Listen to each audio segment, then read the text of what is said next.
वहाँ पर क्या करेगी, कम करेगी या बढ़ाएगी? इसका जवाब प्लीज़ ज़रूर व्हाट्सएप पर करना। फिर उसके बाद सेकंड चीज़, जहाँ जहाँ गवर्नमेंट को, अब मान लो यहाँ पर इनको क्या है, हेल्प की ज़रूरत है, ये कुछ नेसेसरी गुड्स क्या कर रहे हैं, बेच रहे हैं। फॉर एग्जांपल इस टाइम गेहूँ, चावल, इन सब पर क्या कर रही है गवर्नमेंट, सब्सिडीज़ दे रही है। क्या दे रही है? सब्सिडीज़ दे रही है, यानी गवर्नमेंट खर्च कर रही है। देखो यहाँ से गवर्नमेंट ने अपनी इनकम को कम कर दिया और यहाँ से अपने खर्चों को बढ़ा दिया।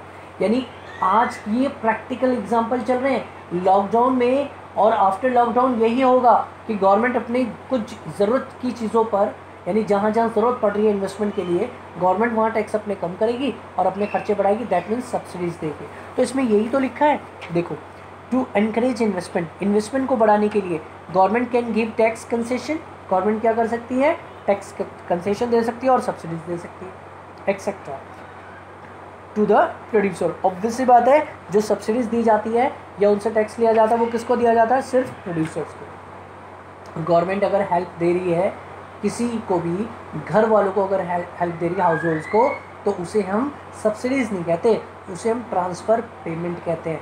सिलेंडर पर भी सब्सिडीज़ फर्म को मिलती है, वो बात अलग है, फर्म आपको आगे दे देती है। तो आपके दिमाग में क्वेश्चन आ गया होगा कि सर सब्सिडीज़ तो हाउस होल्ड को भी मिलती है, ठीक है ना, हाउस होल्ड को कभी भी सब्सिडीज़ नहीं मिलती, सब्सिडीज़ हमेशा प्रोड्यूसर्स को मिलती है। फिर उसके बाद फॉर एग्जांपल गवर्नमेंट डिस्करेज, अगर ये तो इनकरेज करने के लिए गवर्नमेंट क्या करेगी, टैक्स को कम करेगी, सब्सिडीज़ को बढ़ाएगी। अब आप समझदार हो कि डिस्करेज करने के लिए क्या करेगी, अगर देश में इन्फ्लेशन आता, देश में पैसा बहुत होता, देश में बहुत पैसा होता, तो अब गवर्नमेंट टैक्स बढ़ाएगी, गवर्नमेंट टैक्स बढ़ाएगी और सब्सिडीज़ कम देगी, इसका vice versa. Directly producing goods and services, अगर ज़रूरत पड़ने पर private sector does not take interest, अगर किसी गुड्स में, किसी प्रोडक्शन में प्राइवेट सेक्टर इंटरेस्ट नहीं लेता, तो उस टाइम पर गवर्नमेंट खुद डायरेक्टली क्या करती है, उसको प्रोडक्शन करना शुरू कर देती है। सेकेंड हमारा है reducing inequalities in income and wealth. देखो इसका एक एग्जांपल लेता हूँ कि यहाँ पर जो हमारा सेकेंड पॉइंट है वो इनइक्वालिटी का है। क्या है?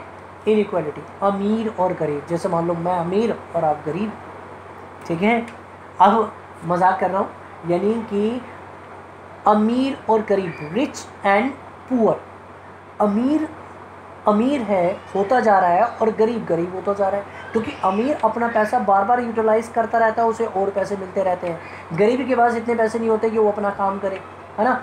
तो अब गवर्नमेंट को क्या करना है कि किसी तरह से इक्वालिटी लानी है, यानी कि देश में इनइक्वालिटी को कम करना है। अब इनइक्वालिटी कैसे कम हो सकती है, देखो खुद दिमाग लगाना। जैसे मान लो ये रिच, ठीक है, और रिच हो गए और रिच हो गए, है ना। अब ये गरीब है, ये और गरीब है, ठीक है, ये और गरीब है। गवर्नमेंट ने एक पॉवर्टी लाइन, आपने नाम सुना होगा, मान लो ये लाइन खींच दी, यानी इस लाइन के ऊपर, ये जो लाइन मैंने खींची है, इस लाइन के ऊपर सारे रिच हैं और ये गरीब है।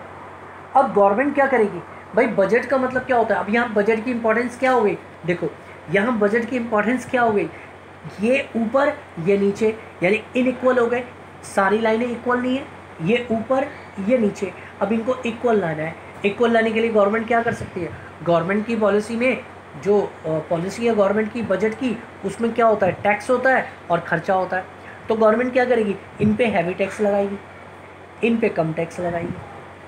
अब इन पे जब हैवी टैक्स लगाएगी तो गवर्नमेंट के पास पैसा आ गया, अब वो पैसा एज अ सब्सिडीज़ इनके ऊपर खर्च कर देगी, सब्सिडीज से करेगी, ट्रांसफ़र पेमेंट से करेगी, स्कॉलरशिप से करेगी, यानी यहाँ से पैसा लेकर यहाँ देना, ठीक है। तो इस तरह से ये थोड़े से ऊपर चले जाएंगे, ये थोड़े से नीचे आ जाएंगे, इक्वल आ जाएगा, है ना। और इसी में हमारी स्टेबिलिटी भी रहेगी। तो फिलहाल स्टेबिलिटी की बात नहीं कर रहे, हम बात कर रहे हैं reducing inequalities in income and wealth. अब इसके अंदर हम क्या पढ़ेंगे, government aims to reduce the such inequalities. Obvious सी बात है, मैंने आपको बताया कि गवर्नमेंट की जो एम है वो क्या है, इनइक्वालिटी को दूर करना, income and wealth through the budgetary policy. अब थ्रू द बजटरी पॉलिसी का मतलब क्या हो गया, इनकम एंड एक्सपेंडिचर। तो government aims to influence distribution of income by imposing tax. आगे बात वही कि टैक्स को लगाना किस पर, अमीरों पर। अमीरों पर टैक्स लगाना और खर्च करना, spending more on the welfare of the poor, और पुअर यानी गरीबों के वेलफेयर के लिए खर्च करना, ठीक है। It will reduce income of the rich, इससे क्या होगा, अमीरों की इनकम कम हो जाएगी। Raise standard of living of the poor, thus reducing inequalities in the distribution of income, ठीक है, वही सेम बात है। Now we are talking about economic stability. अब देश में आपको पता है कि बिजनेस साइकिल यानी देश में अप एंड डाउन चलता रहता है, यानी देश में अप एंड डाउन चलता रहता है, up and down, up and down, up and down. हर एक देश की यही कहानी है। जैसे इस टाइम पूरे वर्ल्ड में डाउन चल रहा है ना, तो ऐसा मत सोचना, डिस्करेज मत होना। मैं ये आपके पेरेंट्स के लिए भी है, आप अपने पेरेंट्स को भी समझाना कि ये सबके साथ होता है, पूरी इकॉनमी के साथ होता है कि देश में बिजनेस, इसे कहते हैं बिजनेस साइकिल, यानी देश में अप एंड डाउन होता रहता है। तो अभी हमारा देश डाउन है, आगे चल के अब भी होगा, वो पता लगे, थोड़ा सा टाइम लग सकता है। तो up and down, up and down, up and down, this is called business cycle. अब इस बिजनेस साइकिल, वैसे कोई भी देश नहीं चाहता है कि देश में अप एंड डाउन हो, क्योंकि अगर देश अप चाहता है, ज़रूरत से ज़्यादा ऊपर जाता है, तो उस टाइम पे महंगाई होती है, उससे नुकसान गरीबों को होता है, जिसे हम इन्फ्लेशन कहते हैं। और अगर हम डाउन जा रहे हैं तो उसको हम क्या कहते हैं, रिसेशन, जो हमारे देश में इस टाइम चल रहा है, पूरे वर्ल्ड में चल रहा है। तो रिसेशन भी गलत है, इन्फ्लेशन भी गलत है।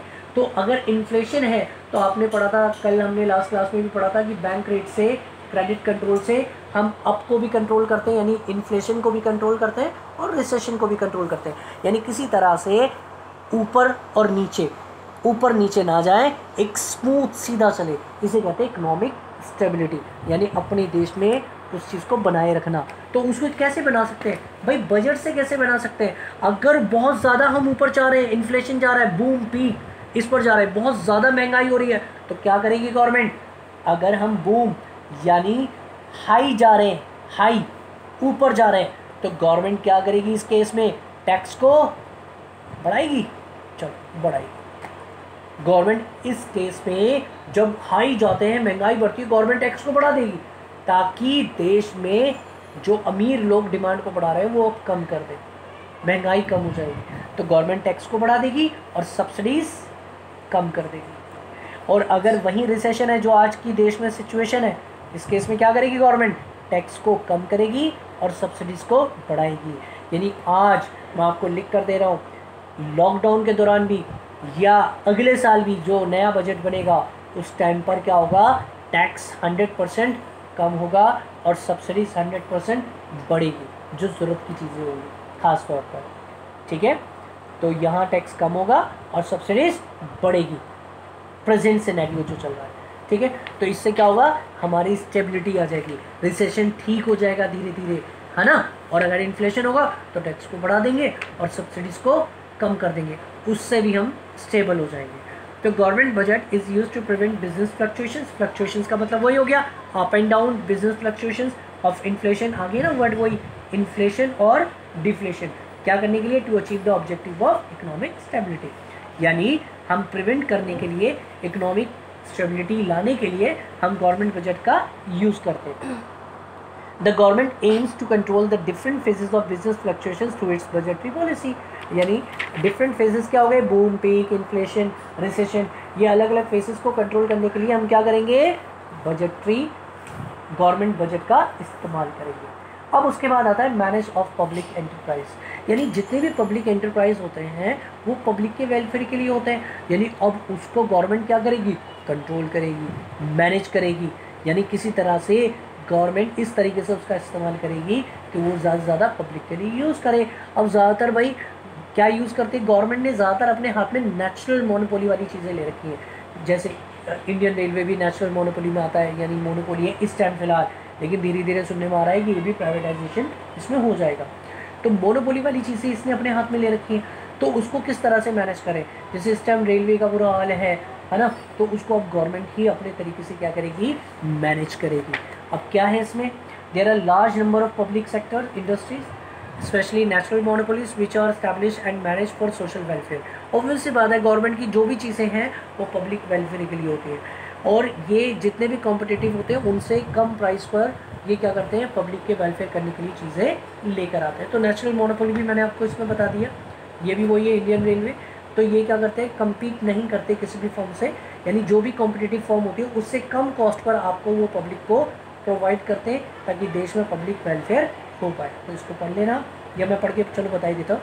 There are large number of public sector industries specially natural monopolies which are establish and manage for social welfare of the public. Budget is prepared, अब यहाँ बजट बनाया जा रहा है, तैयार किया जाता है, objective of making various provision for managing, यानी बजट इस तरह से बनाया जाता है ताकि हम पब्लिक एंटरप्राइज को बहुत अच्छी तरीके से क्या करें, बहुत अच्छी तरीके से मैनेज कर सकें। इसमें एक नेचुरल मोनोपोली आता है। Natural monopoly exist when a single firm can produce, मैंने आपको बताया मोनोपोली क्या होता है, जहाँ पर सिंगल सेलर होता है, यानी सिंगल प्रोडक्शन हो रहा है सर्विसेज का, ठीक है ना, और कॉस्ट क्या होती है, lower than the competitive firm. ये भी मैंने आपको बता दिया कि इसमें कॉस्ट क्या होती है, कॉम्पिटिटिव फर्म से बहुत कम आती है। तो government operates manage, government operate भी करती है, मैनेज भी करती है, कंट्रोल भी करती है नेचुरल मोनोपोलीज को, like railway, post office, electricity etcetera, to promote public welfare. क्योंकि ये सारी चीज़ें किस में जाती है, पब्लिक वेलफेयर में जाती है। नेक्स्ट हमारा ऑब्जेक्टिव इंपॉर्टेंट है इकोनॉमिक ग्रोथ। अब देश क्या करना चाहता है भाई, देश बजट इसलिए बना रहा है क्योंकि हर देश अपने को क्या करना चाहता है, तरक्की करना चाहता है, यानी कि गवर्नमेंट जो है वो इकोनॉमिक अपनी जीडीपी को बढ़ाना चाहती है। तो इकोनॉमिक ग्रोथ के लिए क्या करेंगे, economic growth rate of a country depends on the rate of saving. अब भाई ग्रोथ भी तो तब होगी जब देश में बिजनेस होंगे, और बिजनेस कब होगी, जब देश में इन्वेस्टमेंट होगी, और इन्वेस्टमेंट कब होगी, जब सेविंग होगी। अब इसका एग्जांपल समझाता हूँ। मान लो कि आप हो, आपको एक बिज़नेस करना है, एक बिज़नेस करना है आपको, और आपको बिज़नेस करने के लिए क्या चाहिए, कैश। कैश कहाँ से लाओगे आप, कैश के लिए आप पहले सेविंग करोगे, अपने पैसों को बचाओगे। तो यहाँ भी तो वही बात हो रही है, यहाँ इकोनॉमी की बात हो रही है, देश की बात हो रही है। तो देश क्या चाहेगा, इन्वेस्टमेंट तो करना चाहता है देश, बट इन्वेस्टमेंट आएगी कहाँ से, जब वो सेविंग करेगा। तो पहले देश क्या करेगा, सेविंग करेगा, उस सेविंग का यूज़ करेगा, और देश क्या करेगा, इन्वेस्ट करेगा। इन्वेस्टमेंट से क्या होगा, बिजनेस, और उस बिजनेस से क्या होगा, लोगों को एम्प्लॉयमेंट मिलेगा। एम्प्लॉयमेंट मिलेगा तो क्या आएगा, देश में पैसा आएगा, पैसा आएगा तो देश में ग्रोथ होगी। तो इसमें वही लिखा है, the growth rate of a country depends on the rate of saving and investment.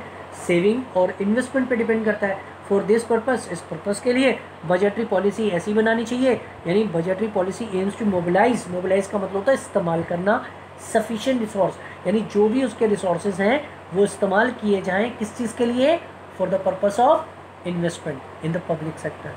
Therefore the government makes various provisions in the, provision का मतलब होता है एक तरीके से पहले से ही तैयारी करके रखना, पैसा इकट्ठा करके रखना, जैसे आप उसमें भी पढ़ते हो जनरल प्रोविज़न।